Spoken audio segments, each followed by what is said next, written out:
উম্মত দাবি করত, আবার নবীকে কষ্টও দিত। এটা নবীর জবানের কথা বলছে।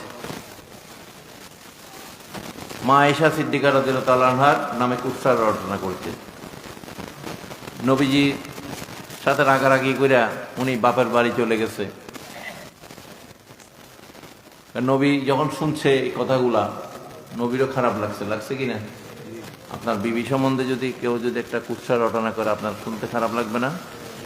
লাগবে কিনা? নবীরও তো অনুভূতি আছে নাকি নাই? হ্যাঁ,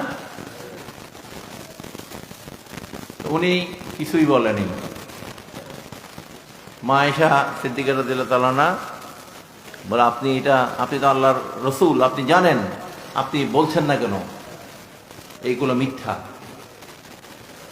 নবীকে বলছেন, আপনি তো নবী, গায়েবের সংবাদদাতা, অদৃশ্যের সংবাদদাতা, আপনি এদের জবাব দিচ্ছেন না কেন?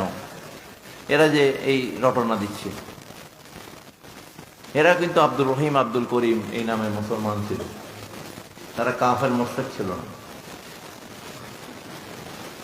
উনি রাগ করে বাপের বাড়ি চলে গেছে। ওনার বাবাকে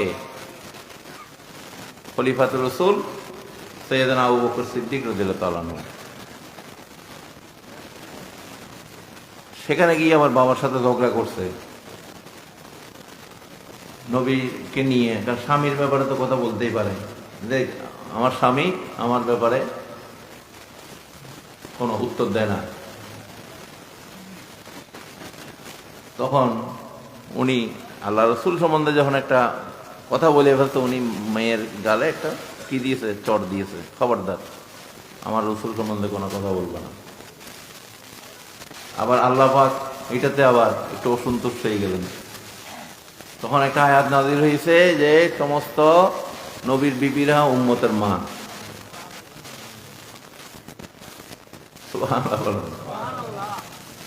ঘটনা অনেক আছে। মায়ের গায়ে কি চট দিতে পারে সন্তান? পারে না। যেহেতু উনি নবীর বিবি হয়ে গেছেন, তুমি বাপ হইলেও এটা তোমার মায়ের সম্মান পেয়ে গেছে। সুবহানাল্লাহ বলেন। নবীর বিবিদেরকে কেউ বিবাহ করতে পারবে না। মাকে কি কেউ বিবাহ করতে পারে?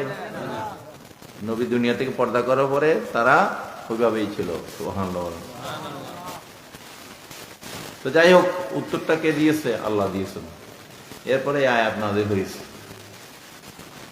যে আমার নবীর পরিবার পুত পবিত্র। সুবহানাল্লাহ বলেন।